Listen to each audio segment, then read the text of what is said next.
कई बार तो हमने पोस्ट सीपीआर समझ सकते हैं, जैसे फ्लैट लाइन आपको मूवीज में दिखाया जाता है और उसके बाद हम उनको हार्ट पंपिंग करके हम उनको रिससिटेट करते हैं, तो हम वैसे पेशेंट्स भी हमने चला के घर भेजे हैं. So you can well understand कि ICU is not the end of the story, it's a beginning of a story. अभी रिसेंटली मैंने एक 92-year-old मेल को वेंटिलेटर से उतारा. बाबा जी थे, गांव से थे. ऐसे बहुत सारे मेरे पास एग्जाम्पल है जहाँ पे हमने बहुत एल्डरली पेशेंट्स को भी वेंटिलेटर पे रखा और उतारा. अगर एक एल्डरली पेशेंट कभी खाना खाना छोड़ दे या ज़्यादा देर तक सोया रहे या उसका यूरिन जो है आउटपुट उसका कम हो जाए, जैसे आप देखते हैं दिन में वो 4 बार यूरिन करने जाता है, आज वो सिर्फ 2 बार ही गया है. दिन भर बाबा जी ने कुछ नहीं खाया है, वो सोए रहे.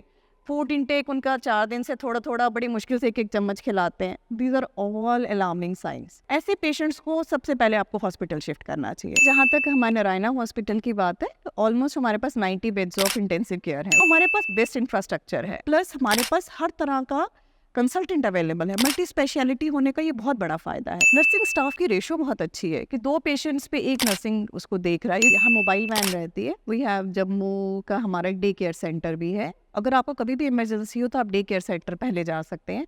प्लस हमारा टोल फ्री नंबर है, आप जैसे ही उस पर कॉल करेंगे हमारी ambulance at any point of time, एक एम्बुलेंस जो है वो जम्मू में ही प्लेस्ड होती है. कभी भी टोल फ्री नंबर पे आप कॉल कीजिए, mobile van is there that can take you to the Narayana hospital. अगर उनको कुछ इमरजेंसी इमीडिएट लगेगा तो वो डे केयर सेंटर में आपको लेके जा सकते हैं. तो वहाँ पे आपको फर्स्ट एड मिलेगा and then they can shift you to the main hospital.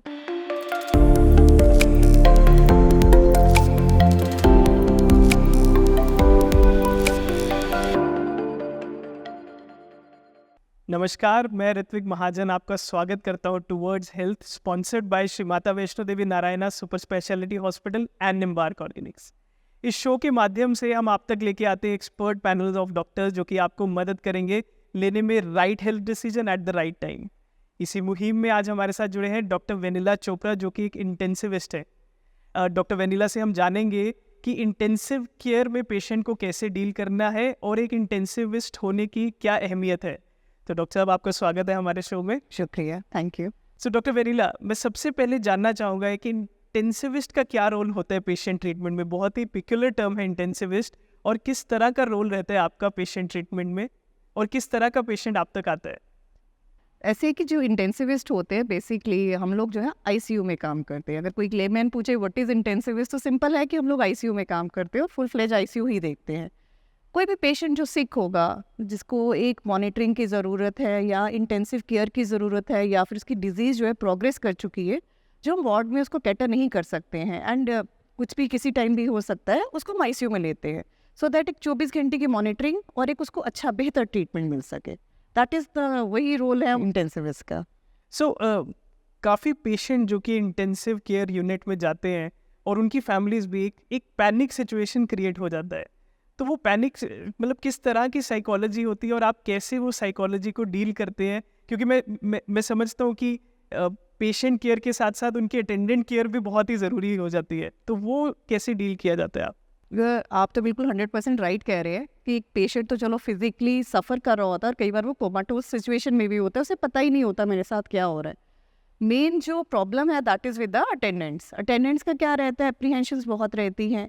क्या ट्रीटमेंट हो रहा है, डायग्नोसिस क्या बना, इन्वेस्टिगेशंस कैसे आए. सिंपल रहता है कि हम जो भी एक टीम ऑफ डॉक्टर्स रहती है जो भी इस पेशेंट को ट्रीट करती है वो as a team of doctors हम लोग करते हैं. सपोज एक अगर कुछ अस्थमा का पेशेंट आ गया और उसको किडनी डिजीज़ भी है, तो सिंपल ये रहता है कि उसको किडनी डिजीज़ वाले डॉक्टर साहब भी देखेंगे, अस्थमा वाले भी देखेंगे और हम एज इंटेंसिव केयर भी देखेंगे पेशेंट. सो हम उनको मिल के काउंसिल कर लेते हैं कि देखिए जी आपके पेशेंट को ये प्रॉब्लम्स है, उसका ये इलाज है और हम कोशिश करेंगे. और उसके बाद जो है उनके एप्रीहेंशंस को हम उनकी तरफ से जानते हैं कि उनके क्या क्वेरीज है and we try to sort out उनके क्वेरीज को हम सॉर्ट आउट करने की कोशिश करेंगे, क्योंकि दे कैन कम टू अस कि हाँ हमें ये दिक्कत है, हमारे पेशेंट को ऐसा क्यों हुआ, या जब भी अगर वेंटिलेटर पे है तो उनके पास तो बहुत सारी लिस्ट ऑफ क्वेश्चंस होते हैं.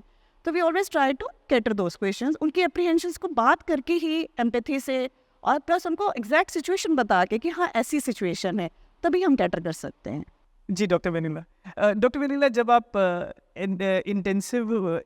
इंटेंसिविस्ट बन रहे थे तो आपके पास भी बहुत सारी फील्ड्स रही होंगी during the time of your education. तो क्या वो डिसीजन था, क्या वो मोटिवेशन थी कि आपने ये फील्ड चुनी और इस फील्ड में अपना आगे करियर परस्यू करने का सोचा? देखिए actually basically I am an anaesthesiologist और मेरे एमडी एनेस्थीसिया किया है and then I have worked for 12 years in a medical college as anaesthesia consultant. उसके बाद I shifted to Narayana and उसके बाद I shifted to the intensive care. जो intensive care में जो डॉक्टर्स रहते हैं वो कुछ कुछ स्पेशलिटीज़ के डॉक्टर्स रहते हैं. प्राइमरीली जो है वो एनेस्थीसिया से रहते हैं, कुछ पल्मोनोलॉजिस्ट से रहते हैं, कुछ मेडिसन से रहते हैं. क्योंकि हम एनेस्थीसिया वाले क्या करते हैं, हम इंटूबेट कर सकते हैं पेशेंट को. ये हमारी फॉर्मल एजुकेशन में होता है कि आपने वेंटिलेटर पे कैसे डालना है, प्रोसीजर्स कैसे करने हैं, वो सब हमारी फॉर्मल एजुकेशन में है. सो व्हाट वी डू, हम as anaesthesiologist we can switch over to intensive care. There are lot many other fields also जिसमें एनेस्थीसिया वाले स्विच ओवर कर सकते हैं. जैसे पेन मेडिसन है या फिर और कोई ब्रांच है जिसमें हम शिफ्ट कर सकते हैं. But I primarily choose intensive care because it's a very new branch for Jammu people. Narayana से पहले हमारे पास कभी भी कोई भी एक्सक्लूसिव इंटेंसिव केयर टीम नहीं थी. Narayana is the first hospital जहाँ पे हमारे एक्सक्लूसिव एक इंटेंसिव केयर की टीम है and we upgrade ourselves by attending the webinars, conferences और फर्दर उसको एक स्टेप आगे हम लेके गए हैं. क्योंकि यूजुअली क्या होता है, कोई भी हॉस्पिटल सेटअप है उसमें एनेस्थीसिया वाला एनेस्थीसिया ओटी का काम भी करता है और इंटेंसिव केयर का काम भी करता है. But Narayana is the only place we have 2 different teams right now and in the beginning also. कुछ ओटी में काम करते हैं, कुछ इंटेंसिव केयर में. तो obviously you can well understand the person who is working 24/7 in ICU only, he must be having little bit more knowledge and थोड़ा वो एक स्टेप आगे ही चलेगा in the knowledge of the field. So that is the reason जो है हमारा intensive care का इस तरह से रहता है. आपने बात की वेंटिलेटर की. अगेन वेंटिलेटर सुनते ही हमारी सोसाइटी में बहुत फोबिया है कि पेशेंट को वेंटिलेटर पे जाना पड़ा मतलब ही और she will not come back. तो थोड़ा वेंटिलेटर के बारे में आप हमें बताइए, कब एक पेशेंट को वेंटिलेटर की ज़रूरत पड़ती है और क्या ये बात सही है कि वेंटिलेटर से पेशेंट को वापस नॉर्मल लाइफ में नहीं लाया जा सकता? नहीं, ये बहुत बड़ा मिथ है आई वुड से. ऐसा कभी नहीं होता है कि वेंटिलेटर पे जो भी पेशेंट जाता है वो वापस नहीं आता है. वेंटिलेटर पे तभी डालने की ज़रूरत पड़ती है जब पेशेंट को सांस लेने में दिक्कत हो, उसके ऑक्सीजन सैचुरेशन कम हो या फिर और कोई मेटाबॉलिक प्रॉब्लम्स भी होते हैं. लेकिन ये है कि वेंटिलेटर में एक बार जब डालते हैं तो जब उसकी वो कंडीशन अगर ठीक हो जाती है, पेशेंट के हम एंटीबायोटिक्स देंगे और सारी थेरापीज़ देंगे, अगर वो पेशेंट ठीक हो जाता है तो हम पेशेंट को वेंटिलेटर से भी उतारते हैं. अभी रिसेंटली मैंने एक 92 ईयर ओल्ड मेल को वेंटिलेटर से उतारा. बाबा जी थे, गांव से थे और he is not the only one. ऐसा नहीं है कि वो कोई एक्सक्लूसिव था कि जिसको 92 ईयर्स में भी हमने वेंटिलेटर से उतारा और घर भेजा. ऐसे बहुत सारे मेरे पास एग्जाम्पल है जहाँ पे हमने बहुत एल्डरली पेशेंट्स को भी वेंटिलेटर पे रखा और उतारा. और कई बार तो हमने पोस्ट सीपीआर समझ सकते हैं, जैसे फ्लैट लाइन आपको मूवीज़ में दिखाया जाता है और उसके बाद हम उनको हार्ट थम्पिंग करके हम उनको रिससिटेट करते हैं. तो हम वैसे पेशेंट्स भी हमने चला के घर भेजे हैं. So you can well understand कि ICU is not the end of the story, it's a beginning of a story. All depends upon कि पेशेंट के अपना उसका इम्यूनिटी सिस्टम क्या है, इम्यून सिस्टम कैसा है, किस डिजीज़ को लेके आ रहा है. अब देखिए पेशेंट अगर पहले ही 10 दिन घर पे था या फिर किसी और छोटे सेंटर में था, जब वो मेरे पास आता है तो काफ़ी डिटोरेट हो चुका होता है, जहाँ से इरिवर्सिबिलिटी शुरू हो गई. अब जब इरिवर्सिबिलिटी शुरू हो गई उसमें तो कोई भी कुछ नहीं कर सकता, मैं क्या कोई भी कुछ नहीं कर सकता. सो अगर वो हमारे पास राइट टाइम पे आ जाए तो we can obviously cater those patients. ऐसा नहीं है कि ventilator is the end of the story. जी. डॉक्टर वेनिला, आपने बात की इरिवर्सिबिलिटी की कि पेशेंट जब तक आप तक आता है प्रॉब्लम इतनी ज़्यादा बढ़ गई होती है कि वो इरिवर्सिबल हो जाती है. तो क्या एक सही टाइम है, किन लक्षण को ध्यान में रखते हुए पेशेंट को इंटेंसिव केयर यूनिट तक पहुंचना चाहिए, इसके बारे में अगर आप हमारे दर्शकों को थोड़ा बताएं. जी सिंपल है, पहले तो इंटेंसिव केयर के हॉस्पिटल की तरफ ही रुख करना है हमें. ठीक है, अगर कोई भी आपको एल्डरली पेशेंट्स आपके घर में, एक सिंपल सी चीज़ मैं सबको समझाती हूँ. अगर एक एल्डरली पेशेंट कभी खाना खाना छोड़ दे या ज़्यादा देर तक सोया रहे या उसका यूरिन जो है आउटपुट उसका कम हो जाए, जैसे आप देखते हैं दिन में वो 4 बार यूरिन करने जाता है, आज वो सिर्फ 2 बार ही गया है. दिन भर बाबा जी ने कुछ नहीं खाया है, वो सोए रहे. फूड इनटेक उनका 4 दिन से थोड़ा थोड़ा बड़ी मुश्किल से 1-1 चम्मच खिलाते हैं. These are all alarming science. ना उनमें फीवर आएगा क्योंकि वो बहुत थोड़ी एज ग्रुप में हायर साइड रहते हैं. ऐसे पेशेंट्स को सबसे पहले आपको हॉस्पिटल शिफ्ट करना चाहिए. क्योंकि क्या होता है कि मोस्टली यूजुअली हम बीपी मॉनिटर तो कर नहीं रहे घर पे और कोई चीज़ें तो मॉनिटर नहीं कर रहे, तो हमारी जो सिम्टम्स रहते हैं ना, दे आर वेरी सिग्निफिकेंट. कहीं स्वेलिंग दिखती है आपको, ही पस वगैरह कुछ भी ऐसा दिखता है, उनको सबसे पहले आप हॉस्पिटल शिफ्ट कीजिए. जब वो हॉस्पिटल आएंगे तो इमरजेंसी में पहले हमें देखना होता है कि वेदर ये पेशेंट वार्ड के लायक है कि आईसीयू के लायक है. अगर तो स्टेबल होगा पेशेंट तो simply he will be shifted to ward जहाँ उसका ट्रीटमेंट किया जाएगा. बट अगर हम जब पैरामीटर्स देंगे, अगर उसमें से कोई भी पैरामीटर्स ऊपर नीचे होगा और हमें लगता है कि इसको 24 घंटे मॉनिटरिंग की ज़रूरत है और इसको नर्सिंग स्टाफ अच्छा चाहिए और इसकी केयर अच्छी चाहिए, that patient will be shifted to the ICU. So कुछ सिम्टम जैसे ही आपके सामने कुछ भी अगर आपको आएगा, you should see A doctor. लोग क्या करते हैं, घर पे खुद से ट्रीटमेंट करते रहते हैं, इधर से पूछा उधर से पूछा, कुछ केमिस्ट से दवाई लेके, जब तक वो पेशेंट हमारे पास आता है तब तक बहुत डिटोरेट हो चुका होता है, उस टाइम पे इरिवर्सिबिलिटी हो जाती है, तो वहाँ हमारे लिए काफ़ी दिक्कत हो जाती है। डॉक्टर वेनिला, मैं जानना चाहूँगा कि हमारे जम्मू में किस तरह का इंटेंसिव केयर इंफ्रास्ट्रक्चर अवेलेबल है। इंटेंसिव केयर की बात करते हैं तो पेशेंट के बारे में सबसे पहले आता है कि जम्मू से बाहर जाएँ, दिल्ली जाएँ, पंजाब जाएँ, चंडीगढ़ जाएँ, तो हमारे जम्मू में किस तरह का इंफ्रास्ट्रक्चर आज की डेट में अवेलेबल है इंटेंसिव केयर ट्रीटमेंट के लिए? देखिए, जहाँ तक हमारे नारायणा हॉस्पिटल की बात है, तो ऑलमोस्ट हमारे पास 90 बेड्स ऑफ इंटेंसिव केयर हैं। उसमें हमारे न्यूरो आईसीयू है, कार्डिक यूनिट है, सर्जिकल आईसीयू है, मेडिकल यूनिट है, पीडियाट्रिक आईसीयू है, एंड हमारे पास बेस्ट ऑफ फैसिलिटीज़ अवेलेबल हैं। एक टाइम था, एक ज़माना था कि पेशेंट को आईसीयू में जब अगर डायलिसिस की ज़रूरत पड़ती थी तो हमें उसे डायलिसिस यूनिट में शिफ्ट करना पड़ता था। अब तो ये सिनेरियो है कि डायलिसिस यूनिट ही हमारा जो है वो आईसीयू में आ जाता है। आपको ब्रोंकोस्कोपी कुछ भी करनी है, वहीं पे सारा यूनिट आ जाएगा। सो पेशेंट को बार बार आईसीयू से बाहर हमें नहीं भेजना पड़ता, क्योंकि जितनी बार आप पेशेंट को आईसीयू से बाहर भेजेंगे उतना ज़्यादा रिस्क फैक्टर बढ़ जाता है। ऑब्वियस सी बात है, जहाँ मॉनिटरिंग इतनी अच्छी चल रही है, सब कुछ इतना अच्छा स्टेबल तरीके से चल रहा है, सो हमारे पास बेस्ट इंफ्रास्ट्रक्चर है। ऐसा कुछ भी नहीं है जो मैं कहूँ आज कि आप बाहर की स्टेट्स में, आप दिल्ली पंजाब में, आपको इनफैक्ट वहाँ के छोटे इंफ्रास्ट्रक्चर्स हैं, हमारे यहाँ बहुत बड़ा इंफ्रास्ट्रक्चर है। और प्लस हमारे पास हर तरह का कंसल्टेंट अवेलेबल है। मल्टी स्पेशलिटी होने का ये बहुत बड़ा फ़ायदा है। देखिए, हमारे पास सीटीवी सर्जन है, हमारे पास पल्मोनोलॉजिस्ट है, गैस्ट्रोएंट्रोलॉजिस्ट है, हमारे पास नेफ्रोलॉजिस्ट है, मतलब हर चीज़ जो है इन हाउस एक ही जगह पे है और एज ए टीम वर्क काम किया जाता है। तो मुझे नहीं लगता कि हमारे जम्मू के पेशेंट्स को अब ज़रूरत है बाहर जाके अपना इंटेंसिव केयर में आईसीयू में ट्रीटमेंट कराने की। हाँ, मे बी एक टाइम था जब हमारे पास ये सब नहीं था, बट थिंग्स बहुत चेंज हो चुकी हैं एंड वी शुड रिवर्ट। अब तो हमें देखना भी चाहिए अपनी स्टेट की तरफ की बहुत ज़्यादा हमें एड ऑन चीज़ें मिल रही हैं। जी डॉक्टर वेनिला, मैं बात करूँ पेशेंट का क्या रोल रहता है ड्यूरिंग द ट्रीटमेंट आईसीयू में? एक पेशेंट का क्या रोल रहता है और किस तरह की चीज़ों का एक पेशेंट को ध्यान रखना चाहिए जब वो एक इंटेंसिव केयर यूनिट में होता है? देखिए, मोस्टली तो जो पेशेंट्स रहते हैं वो तो डिस्ट्रेस में होते हैं। Distress means they are not good, और एप्रीहेंशन बहुत रहता है, मैं निकलूँगा बाहर नहीं निकलूँगा, और कुछ जो है वो कोमाटोज रहते हैं।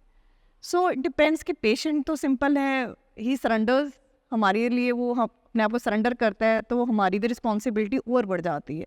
अटेंडेंट्स भी अपना एक नियर एंड डियर वन को हमारे पास छोड़ के बाहर बैठे होते हैं, तो इट्स आर मॉरल रिस्पॉन्सिबिलिटी कि हम to the best of our knowledge and to the best of our ability उनको ट्रीट करें। सो पेशेंट तो सरेंडर करता है हमें, and I think that is the best thing any patient और attendant can do, and we should be fortunate enough, and ये हमारी privilege कह सकते हैं, एंड कि हम उन पेशेंट्स को देख रहे हैं, उनके नियर एंड डियर वंस को टेक केयर करें जिन्होंने अपना पेशेंट हम पे इंटरेस्ट किया है। That is what I can say. ठीक, आई अंडरस्टैंड डॉक्टर साहब। ये एक प्रेशर कंटिन्यूस आप पे बना रहता होगा पूरी रिकवरी जर्नी पर, तो आप कैसे इस प्रेशर को डील करते हैं? बहुत मुश्किल है। It's a 24/7 job for us. Doctors are never on leave. हमेशा हमारे 2 कंसल्टेंट्स इन आईसीयू, नारायणा के आईसीयू में आपको 24/7 मिलेंगे। 2 कंसल्टेंट्स के साथ मेडिकल ऑफिसर्स भी मिलते हैं। So any time any emergency is there, they are there to tackle the things.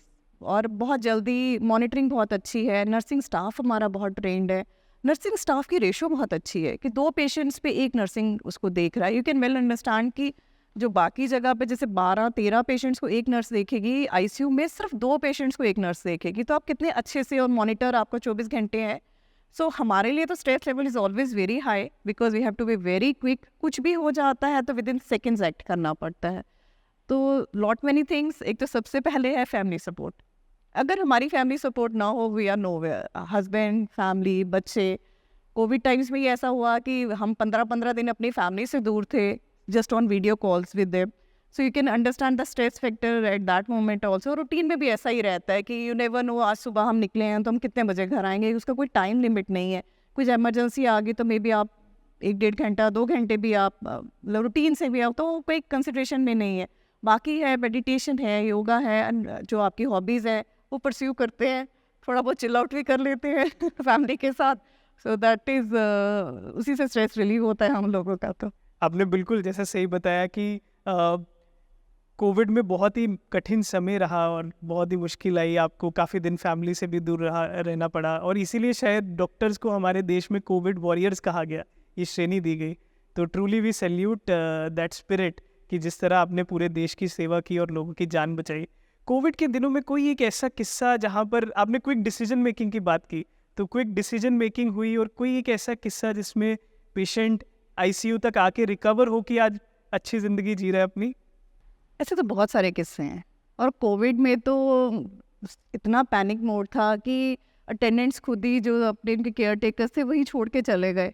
उसके बाद क्योंकि उनके साथ कोई राब्ता भी नहीं था तो we were just taking care. हम ही पीपीई किट में इनिशियली तो हमें एसीज भी बंद कर दिए गए, जो जो जैसे जैसे रिकमेंडेशंस आते गए करते गए, तो वी वर स्वेटिंग। मैंने तो अपने नर्सिंग स्टाफ को ऑनेस्टली देवर फ्यू मेल्स, जी। शायद वो थोड़ा ज़्यादा स्वेट करते हैं, फुट स्टेप्स बनते हुए देखा स्वेट के फ्लोर पे। एंड इट वाज वेरी, मतलब वो कुछ लोग बेहोश हो जाते थे पीपी किट में अंदर, तो मैं उनको सिंपली, जो पेशेंट्स थे उनको हम वीडियो कॉल पर उनके घर वालों से बात करवाते थे, बिकॉज अटेंडेंट्स अलाउड नहीं थे। तो मैं उनको सिर्फ इतना ही कहती थी, देखिए आप बीमार हैं तो अपने घर वालों से दूर हैं, हम आपकी सेवा में हैं तब भी हम अपने घर वालों से दूर हैं, और हमें भी नहीं पता कि हम वापस जा पाएंगे कि नहीं जा पाएंगे, तो आप हमें अपना ही कुछ बच्चा समझ लीजिए, दैट वे काइंड्स। एंड एक रैपोर्ट डेवलप उनके साथ अपने आप हो जाती है, क्योंकि वो भी अपने घर वालों से दूर, हम भी अपने घर वालों से दूर। तो एक बड़ा अच्छा रिलेशन कुछ पेशेंट्स के साथ बन गया था, एंड बहुत सारे रिकवर करके भी गए। बड़े बड़े सिक पेशेंट्स को भी हमने रिकवर करके कोविड में घर जाते हुए देखा, but it was a very tough time for everybody. Attendant की बात आई बहुत बार, एक अटेंडेंट का क्या रोल होता है पेशेंट रिकवरी में at the time of ICU? क्या रोल रहते हैं अटेंडेंट का रिकवरी में? इसमें तो सिंपल एक ही चीज़ मैं कहूँगी, have trust in your doctor. If you have trust in your doctor and God, miracles also happen and fate takes you a long way। आप अगर अपने पेशेंट को हमारे पास छोड़ के जाते हैं, जैसे मैं पहले भी कह चुकी हूँ कि अगर 24/7 हम लोग अंदर हैं एंड हमारे पास, आई नो विजिटिंग आवर सुबह का हाफ एन आवर है, इवनिंग का हाफ एन आवर है, और उसके अलावा हम ही लोग केयर टेकर्स हैं उनके, तो यू हैव ट्रस्ट इन अस। अगर आपका ट्रस्ट ही नहीं होगा तो आप हमारे पास कैसे छोड़ के जाएंगे? सो अटेंडेंट्स को सबसे पहले ट्रस्ट रखना है, सेकेंड उनको पेशेंस रखनी है कि जो भी इनकी क्वेरीज हैं we are there to sort it out, वो हमसे पूछ सकते हैं, बट एक एमिकेबल टोन में, एक तरीके से, क्योंकि वी आर हियर टू उन्हीं के पेशेंट्स के लिए हम बैठे हैं आईसीयू के अंदर। बट ये है कि उनको एक तरीका सलीका होना चाहिए कि हाँ कैसे हमें जो है डॉक्टर से बात पूछनी है। हर क्वेरी उनकी हम सॉर्ट आउट करने को भी तैयार है, बट एक थोड़ा रिस्पेक्ट चाहते हैं हम लोग, और एक थोड़ा ये चाहते हैं ट्रस्ट हो उनको हम पे। That is all we want. So doctor Vanila, 19 years एक बहुत बड़ा टाइम होता है जो आपने इस इंडस्ट्री को दिए। तो इन 19 सालों के करियर में आपने काफ़ी टेक्नोलॉजिकल डेवलपमेंट्स भी देखी होंगी, तो किस तरह से एनेस्थीसिया आईसीयू की टेक्नोलॉजी, इंटेंसिव केयर की टेक्नोलॉजी डेवलप हुई है इन 19 सालों में, और किस तरह का टेक्नोलॉजिकल इंफ्रास्ट्रक्चर आज हमारे जम्मू में अवेलेबल है पेशेंट्स के लिए? 19 साल दे दिए, और 12 ईयर्स उस पे से तो एनेस्थीसिया प्लस आईसीयू मैंने किया है, और उसके बाद 7 ईयर्स एक्सक्लूसिव आईसीयू को दिए मैंने। एनेस्थीसिया की बात करूँ तो वो भी बहुत लॉन्ग वे आ गया हमारा, कि सिंपल ये रहा कि जब बहुत वेग तरीके से एनेस्थीसिया दिया जाता था, अब तो बहुत मैकेनाइज्ड मशीन्स आ गई हैं, मॉनिटर्स बहुत अच्छे आ गए हैं, कि जैसे उसमें हम ये भी देख सकते हैं कि पेशेंट किस लेवल ऑफ एनेस्थीसिया में है। So things are improving at a very fast pace. Same applies to ICU also, कि जब इनिशियली थी हमें वेंटिलेटर्स जो थे बड़े क्रूड से वेंटिलेटर्स मिलते थे, जहाँ पे हमें इतना पता नहीं चलता था। जैसे से आगे आगे हम बड़े रिसर्च हुई, वेंटिलेटर को कैसे काम करना चाहिए, हमें उसको कैसे काम करवाना चाहिए, नए तरीके के मोड्स आ गए वेंटिलेटर्स के। सो बहुत चीज़ें इम्प्रोवाइज़ हो गई हैं। जैसे मैंने आपको पहले कहा कि डायलिसिस पहले कराना होता था तो हम पेशेंट को डायलिसिस यूनिट में शिफ्ट करते थे, अब डायलिसिस यूनिट ही उठ के आ जाता है, समझ रहे हैं आप, एक मोबाइल मशीन इज़ देयर। सो इस तरह से हर चीज़ में जो है मैकेनिज्म बहुत हो गया। अल्ट्रासाउंड इज़ पोर्टेबल, आप आईसीयू में ही हम पेशेंट का देख लेते हैं कि उसका अल्ट्रासाउंड करना है, हमें इसको बाहर ही नहीं भेजना है। सो पहले एक टाइम था जब अल्ट्रासाउंड के लिए भी पेशेंट को शिफ्ट करना है, अब तो वो ऐसा कुछ भी नहीं है। So technology has come in long way in ICU. अब तो एआई आ गया, एआई में भी इतना सारा अपग्रेडेशन है कि हम एक सिंगल मॉनिटर पे बैठ के पूरे आईसीयू के हर मॉनिटर का वहाँ पे डाटा ले सकते हैं और देख सकते हैं कि किस पेशेंट को क्या चल रहा है, कुछ एरिथमिया तो नहीं हो रहा है, कोई हार्ट रेट में चेंजेस तो नहीं है। So everything has come very compact, बहुत चीज़ें हैंडी हो गई हैं अब तो। Yes doctor Vanila, intensive care situation की बात करूँ तो जैसे कि आपने हाईलाइट किया, नारायणा हॉस्पिटल में हमारे पास बहुत ही अच्छा इंफ्रास्ट्रक्चर है एक इंटेंसिव केयर यूनिट का। तो एक पेशेंट जो कि एक इमरजेंसी सिचुएशन फेस करता है जम्मू में, उसके लिए किस तरह का लॉजिस्टिक अरेंजमेंट नारायणा प्रोवाइड करते हैं और कैसे वो राइट टाइम पे नारायणा पहुंच सकता है? देखिए हमारे नारायणा का यहाँ मोबाइल वैन रहती है। वी हैव जम्मू का हमारा डे केयर सेंटर भी है। अगर आपको कभी भी इमरजेंसी हो तो आप डे केयर सेंटर पहले जा सकते हैं। प्लस हमारा टोल फ्री नंबर है, आप जैसे ही उस पर कॉल करेंगे हमारी ambulance at any point of time, एक एम्बुलेंस जो है वो जम्मू में ही प्लेस्ड होती है। तो विद इन जहाँ भी आप जम्मू में बहु प्लाजा के अराउंड अगर एम्बुलेंस है तो आप यू कैन वेल अंडरस्टैंड कि विद इन 10-15 मिनट्स वो आपकी रीच में होगी।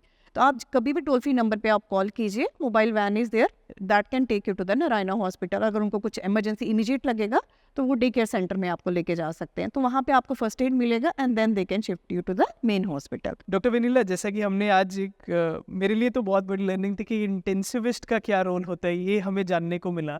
तो हमारे ऐसे दर्शक जो अपना करियर इस फील्ड में बनाना चाहते हैं, उनके लिए आप क्या मैसेज देंगे और किस तरह के एवेन्यूज़ अवेलेबल हैं आज ये एनेस्थीसिया के अलावा, और क्या क्या इंडस्ट्री में एवेन्यूज़ अवेलेबल है कि वो अपनी इंटेंसिव केयर यूनिट की तैयारी को शुरू कर सकते हैं? देखिए इंटेंसिव केयर तो अब ये सुपर स्पेशलिटी में आ चुका है एंड पोस्ट एमडी एनेस्थीसिया हो जाए, पल्मोनोलॉजी हो जाए, मेडिसिन हो जाए, उसमें आगे एग्ज़ाम्स रहते हैं और उस पर डॉक्टरेट ऑफ DRNB का रहता है, जिसमें वो इंटेंसिव केयर के लिए ही, क्रिटिकल केयर के लिए ही तैयारी की जाती है। सो हमारे पास नारायणा में भी we have 1 DRNB candidate also जो इंटेंसिव केयर में ही फर्दर पोस्ट MD पढ़ाई कर रहे हैं। सो कोई भी अगर आगे जाना चाहते हैं, it's a very good field, बहुत अच्छी आप मैं कह सकती हूँ इतनी वास्ट नॉलेज हो जाती है हर सब्जेक्ट की आपको कि and you learn so much of things. It's not a simple thing कि एक पेशेंट आया सिंपल खांसी जुकाम लेके आ रहा है, नो, उसके पास उसको मल्टीपल प्रॉब्लम्स होंगी, you have to diagnose him, you have to treat him in the right way, and जब वो घर जाता है तो वो हमारे लिए बहुत बड़ा एक बोनस होता है कि हाँ हमने राइट डायरेक्शन में काम किया। So you have formal education now, पहले नहीं थी, अब फॉर्मल एजुकेशन है। We have DM in critical care, we have DRNB in critical care. Whosoever wants to pursue, he can go for MD anesthesia or MD medicine first, and then he can go for the super specialization in the intensive care. जी doctor Vanila, कोई एक ऐसी inspiring patient story जिसमें patient बिल्कुल एक hopeless condition में आप तक आया और नारायणा सुपर स्पेशलिटी हॉस्पिटल ने उसको ट्रीटमेंट दिया और वो रिकवर होके वापस गया, कोई एक ऐसी स्टोरी आप अगर हमारे साथ शेयर करेंगे? मेरे पास स्टोरीज तो बहुत है बट एक है, मे बी वो patient, she was a Renu Bala patient. उनका नाम भी मुझे इसलिए याद है कि वो हमेशा मुझे हर थोड़ी देर में मैसेजिंग करती हैं। उनके हस्बैंड वो बैंक में थे and she came to the ICU, she was having acute pancreatitis and in a very severe stage, बहुत स्टेज अच्छी नहीं थी उनकी, तो इसे वेंटिलेटर पे भी उनको डाला। She stayed there almost for 20-25 days with us.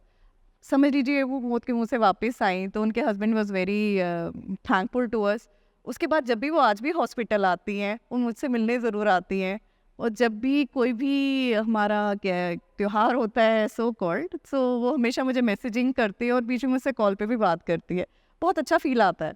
And ये एक ही पेशेंट नहीं है, ऐसे बहुत सारे पेशेंट्स हैं, अटेंडेंट्स हैं, बहुत थैंकफुल कि हाँ उनका पेशेंट जो है बिल्कुल डेथ बेड पे हम वहाँ लेके आए थे एंड वो रिवाइव हुआ और घर वापस गया चल के। ऐसे बहुत सारी स्टोरीज है। डॉक्टर वेनिला, हमारे दर्शकों के लिए कोई मैसेज, जिनके पेशेंट्स आज ICU में, उनके लिए आप कोई मैसेज देना चाहेंगे आज? अटेंडेंस के लिए तो मैं सिंपल यही कहूँगी, have trust in us, have faith in us, have patience and we will definitely do our best. जो best of our ability and knowledge है वो हम करेंगे, but have faith in us, that's it.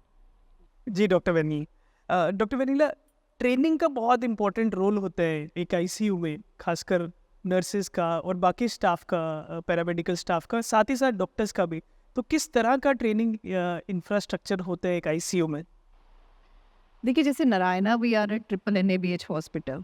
NABH क्या रहता है? It's A national body जो आपको सर्टिफाई करता है कि जो आपके स्टैंडर्ड्स हैं they are at par with any other good hospital across India. So हमारा 3 बार NABH जो है क्रेडिट हॉस्पिटल है, so we are at par with any of the hospitals. To keep our staff updated, हमारा बहुत अच्छा set system है कि हमारी जो है मॉक ड्रिल्स होती रहती हैं। हर महीने में हमारा पूरा एक स्केड्यूल बनता है जिसमें कि मॉक ड्रिल की पेशेंट अगर कोलैप्स कर गया तो उसको कैसे रिससिटेट करना है, कोई और प्रॉब्लम हो गई तो उसको कैसे रिससिटेट करना है। सो डॉक्टर्स और जो हमारा पेरीमेडिकल और नर्सिंग स्टाफ है उनको कॉन्टीन्यूसली मॉक ड्रिल्स के थ्रू हम पहले तो उनको प्राइस कराते हैं। सेकंड है हमारी इन्फेक्शन कंट्रोल टीम है पूरी, उसमें क्या रहता है, नर्सिंग रहते हैं, सुपरवाइजर्स रहते हैं, वो आके ऑन द पेशेंट आपको पूरा बताते हैं कि आपको इन्फेक्शन को प्रिवेंट करने के लिए क्या क्या करना है, और उसकी पूरी डेली इनफैक्ट हर शिफ्ट में आपको उसके जो प्रैक्टिसेस हैं वो फॉलो करनी पड़ती है। सो उससे एक बहुत अच्छा एक क्यूरिकुलम बना होता है, क्योंकि ऑन द पेशेंट जब वो नर्सिंग कोई भी स्टाफ होगा या डॉक्टर होगा वो देखेगा, वो अच्छे से सीखेगा। और ये रेगुलर ट्रेनिंग्स में हमारा जो है इनकॉर्पोरेट किया गया है टू अपग्रेड स्टाफ, क्योंकि कोई नया स्टाफ है, कोई पुराना भी है, उसने एक बार ट्रेनिंग की तो बोल सकता है। तो हम हर महीने जो है ये जो है मॉक ड्रिल्स जो है करते रहते हैं टू अपग्रेड आवर स्टाफ। जी डॉक्टर वेनिला, ट्रेनिंग की बात की, एक इंटेंसिविस्ट के लिए कौन से स्किल्स होना ज़रूरी है और किस तरह की ट्रेनिंग्स आप रेगुलरली अंडर को करते हैं खुद को टेक्नोलॉजी के साथ अपडेट रखने के लिए? सबसे पहले मैं बोलूँ, अगर इंटेंसिव केयर के इंटेंसिविस्ट की बात करें हम, तो एम्पैथी होना बहुत ज़रूरी है। कोई भी पेशेंट आपके पास अटेंडेंट आएगा, पेशेंट डिस्ट्रेस में होता है, बहुत पैनिक सिचुएशन होती है। आई कैन अंडरस्टैंड अगर हमारा अपना भी कोई नियर एंड डियर वन होता है जिसको हॉस्पिटल आना पड़ जाए, वो सीधा आईसीयू में आ जाए, तो बहुत ही ज़्यादा पैनिक रिएक्शन होता है। सो इंटेंसिविस्ट को एक एम्पैथ होना बहुत ज़रूरी है, plus knowledge of the latest होना बहुत ज़रूरी है। To upgrade our knowledge simple है, आजकल तो इतना एवेन्यू है, पोस्ट कोविड तो सबसे अच्छा हो गया ऑनलाइन का। इतने वेबिनार्स, इतनी सारी कॉन्फ्रेंसेस नेशनल लेवल की, इतने ज़्यादा लेक्चर्स हैं कि we just keep on updating ourselves. मुझे लगता है कि अप्रोक्सीमेटली डेली का एक लेक्चर कोई ना कोई कहीं ना कहीं से ऑनलाइन हो ही रहा होता है। एंड मैं अपनी टीम को और अपने जो भी कलीग्स हैं उनको हमेशा ये कहती हूँ कि keep your self updated with the knowledge by attending these things, because हमें पता चलता है पहली बात कि वो क्या कर रहे हैं, सेकेंड ये हो कि जो हम कर रहे हैं क्या वो सही कर भी रहे हैं कि नहीं। सो रीइंफोर्समेंट बड़ा अच्छा रहता है उसमें कि we are we on the right track और नॉट। तो वो हम तभी कर सकते हैं जब हम बाकी चीज़ों को देखेंगे कि वो कैसा कर रहे हैं, उनसे कुछ सीखेंगे, जो हमें अगर कुछ लेके उन्हें है तो हम उनसे सीखेंगे। सो इस तरीके से एम्पैथी होना बहुत ज़रूरी है और एक नॉलेज होना बहुत ज़रूरी है एक इंटेंसिविस्ट में। जी doctor Vanila, doctor Vanila, intensive care treatment की अगर बात करूँ तो पेशेंट के अटेंडेंट के सबसे पहले मन में आता है अफोर्डेबिलिटी ऑफ द ट्रीटमेंट। तो अफोर्डेबिलिटी ऑफ द ट्रीटमेंट के क्या एवेन्यूज़ है हमारे जम्मू में, और किस तरह से पेशेंट जो कि इंटेंसिव केयर में जा रहा है वो अपना ट्रीटमेंट अफोर्ड कर सकता है? सिंपल है, नारायणा में एक बहुत अच्छा जो मोदी सर, जो हमारे प्राइम मिनिस्टर मोदी जी ने करा है कि ये आयुष्मान भारत की जो स्कीम है, हमारे जितने भी आईसीयू बेड्स हैं उसमें से 50% जो है हमने रिजर्व रखे हैं आयुष्मान भारत स्कीम के लिए। So it's very convenient for the patient and the attendants जो अफोर्ड नहीं कर सकते हैं, they can come to the ICU, they can get the basic treatment at least. और बहुत बड़ा फैक्टर है ये, अगर मैं देखूँ कार्डिक यूनिट में अगर उनको स्टंटिंग करना है, उनको एनजीओ करना है, आईसीयू में पेशेंट वेंटिलेटर पे है, तो वो कुछ पे नहीं करना है। हाँ, कुछ अगर एडेड ऑन इन्वेस्टिगेशन है जो which is beyond the Ayushman Bharat scheme, उनको उसके लिए पे करना है कुछ भी। और एक सबसे हमारी बड़ी अच्छी कोर्स स्कीम है जो हमारी नारायणा की है कि जो भी हमारे श्राइन के लिए अटेंडेंट्स पेशेंट्स आते हैं, पेशेंट्स नॉट अटेंडेंट्स मैं कहूँगी, जो कोई भी यात्रा पर्ची लेके श्राइन की तरफ जाता है या आता है, उसके पास यात्रा पर्ची है और ऑन द वे उसको कुछ भी हो जाता है, they can come to the Narayana and उनका फ्री ऑफ कॉस्ट ट्रीटमेंट किया जाता है, चाहे वो ट्रीटमेंट कितना भी कॉस्टली क्यों ना हो। तो ये बहुत बड़ा एक एडेड एडवांटेज है, क्योंकि जो भी पिलग्रिम आएगा पैसे लेके तो साथ कैरी करके तो आएगा नहीं। अगर उसको एमआई हो गया या वो घोड़े से गिर गया, उसको कोई फ्रैक्चर हो गया, अब ना वो ट्रीटमेंट के लिए कहाँ जाएगा, और पैसे तो उसके पास है नहीं। वेरी सिंपल है, तो नारायणा हॉस्पिटल ने स्कीम रखी है, if they come to us उनको पूरा ट्रैक करके वापस लाया जाता है नारायणा में, उनको फ्री ऑफ कॉस्ट ट्रीटमेंट किया जाता है।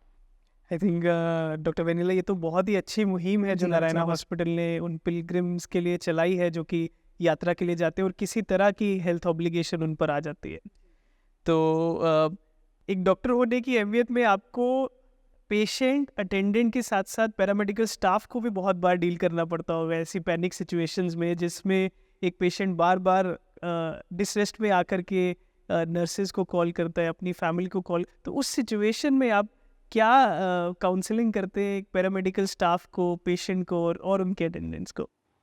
ऐसा तो बहुत बार होता है आईसीयू में, बिकॉज ऑब्वियसली अटेंडेंट्स बाहर हैं, पेशेंट चाहता है कि उसका अटेंडेंट उसके पास आके बैठे, but that is not feasible because infection control practices है हमारी। We can not allow her attendant को पेशेंट के पास आके बैठना, because that is a source of infection. जब हम आईसीयू में काम करते हैं तो हम हेड टू टू अपने आप को पूरा क्लैड करते हैं, from cap to shoes and everything. So वो तो पॉसिबिलिटी नहीं हो पाती है, बट येस डेफिनेटली ऐसी सिचुएशंस आती हैं। और सिंपल मेरा एक ही उसको तरीका है कैटर करने का। आई वुड से कि मैं स्टाफ को बोलती हूँ इनको ऐसे ट्रीट करो जैसे वो कोई आपके घर का अपना इंसान है। बहुत बार ऐसा होता है, I have seen that scenario also कि पेशेंट जो है वो कुछ भी इरिटेटेड है, वो स्लैंग्स भी यूज़ कर लेता है, कभी तो फिजिकल भी थोड़ा बहुत धक्का भी दे देगा कि वो कुछ खिलाने की कोशिश कर रही होगी। तो मैं उनको भी ये चीज़ समझाती हूँ कि आपके घर में भी कभी इतने प्यार से किसी ने आपको इतना नहीं किया होगा, खिलाया होगा, जिस तरह से ये लड़कियाँ छोटी छोटी गर्ल्स हैं, they are away from their home and they are dealing with you. थोड़ी सी आप भी पेशेंस रखिए। एंड मैं स्टाफ को भी यही सिंपल समझाती हूँ, cater them as their your own relatives हैं या आपके माँ बाप हैं, जैसे एम्पैथी होना बहुत ज़रूरी है। तभी हम जो है बोथ वेज जो है वो बैलेंस कर पाएंगे। डॉक्टर वेनिला, ये एम्पैथेटिक रोल प्ले करते हुए खुद को बहुत स्ट्रांग होना पड़ता होगा, तो डॉक्टर वेनिला क्या करती है खुद को स्ट्रांग करने के लिए? इसके बारे में अगर आप थोड़ा बताएं हमारे दर्शकों को। कह सकती हूँ मैं एक एकेडमिशियन हूँ। I keep updating myself, that gives a thrill to me to learn new techniques, technologies and to upgrade myself. बहुत बड़ा मेरे लिए ज़ील एंड ज़ेस्ट है। बाकी है छोटी छोटी ब्रेक्स लेते हैं, फैमिली के साथ टाइम स्पेंड करते हैं, अच्छा क्वालिटी टाइम स्पेंड करते हैं, एंड थोड़ा योगा मेडिटेशन करती हूँ और थोड़ा वर्कआउट भी। So all these things make you strong as a personality also, and वही अगले दिन के लिए शायद एक आपको थोड़ी एनर्जी भी देता है to cater the new day with a new mind set. Doctor Vanila, कोई मैसेज ऐसा हमारे दर्शकों के लिए कि उनको आप तक ना आना पड़े, एक इंटेंसिव केयर यूनिट तक उनको ना आना पड़े, कोई एक ऐसा मैसेज हमारे दर्शकों के लिए? आई थिंक सबसे इम्पॉर्टेंट है फर्स्ट ऑफ ऑल आपकी eating habits, eat in a limited way. So you should not live to eat but eat to live. So limited whatever, this is simple rule है कि 80% जितना आपका tummy full हो जाए उतना ही खाना है। एक्सेसिव जो है वो आपको खाना नहीं खाना है। It's a key to the long run. First thing is the eating, second is आपका वर्कआउट। वर्कआउट किसी भी तरीके का हो सकता है, it can be yoga, it can be a walk, it can be anything. जिस तरह से कोई भी फिजिकल एक्टिविटी आप करना चाहें जो आपको खुशी देता हो। Happiness is a big thing, you know. जब आप अंदर से खुश होते हैं तो वो चीज़ आपके चेहरे पे, आपकी बॉडी में रिफ्लेक्ट होती है। जो आप अंदर से कोई काम खुशी खुशी करते हैं उसके एक चार्म ही अलग होता है। So workout second thing is very important. Third, I would say always pursue your hobby. जब भी आपको टाइम मिले, आप जैसा अपना टाइम व्यतीत करना चाहें, चाहे वो अकेले में करना चाहें, चाहे वो आप अपने बच्चों के साथ करना चाहें, जिससे आपको खुशी मिलती हो, you should do pursue your hobby definitely. बस यही मंत्र है। आई थिंक वो हर कोई लाइफस्टाइल में मॉडिफिकेशंस करके तो कर सकता है, कुछ बड़ी चीज़ तो नहीं है। जी डॉक्टर, तो ये था हमारा इस हफ्ते का हेल्थ सेगमेंट। मैं शुक्रिया अदा करना चाहूँगा डॉक्टर वेनिला का हमारे साथ जुड़ने के लिए और इस गहरे महत्वपूर्ण विषय पे अपनी जानकारी हमारे साथ साझा करने के लिए। बहुत बहुत शुक्रिया डॉक्टर वेनिला। Thank you. मैं टेक वन चैनल की बहुत आभारी हूँ कि मेरे माध्यम से अगर कुछ भी मैं इम्पार्ट कर सकूँ अपनी कॉमन पॉपुलेशन में कि कैसे करना है, तो मेरे लिए बहुत सौभाग्य की बात। तो डॉक्टर साहब से हमने जाना कि कैसे हम आईसीयू से दूर रह सकते हैं मॉडरेशन को अपने लाइफस्टाइल में इंट्रोड्यूस करके। हमें मॉडरेशन में खाना है, मॉडरेशन में अपना लाइफस्टाइल जीना है और थोड़ा सा एक्सरसाइज, मेडिटेशन और अपनी हॉबीज़ को अपने लाइफ में इंट्रोड्यूस करना है। तो ये था हमारा इस हफ्ते का हेल्थ सेगमेंट। अगले हफ्ते फिर मिलेंगे एक और नए हेल्थ टॉपिक के साथ। तब तक जुड़े रहिए और देखते रहिए take one television and digital network.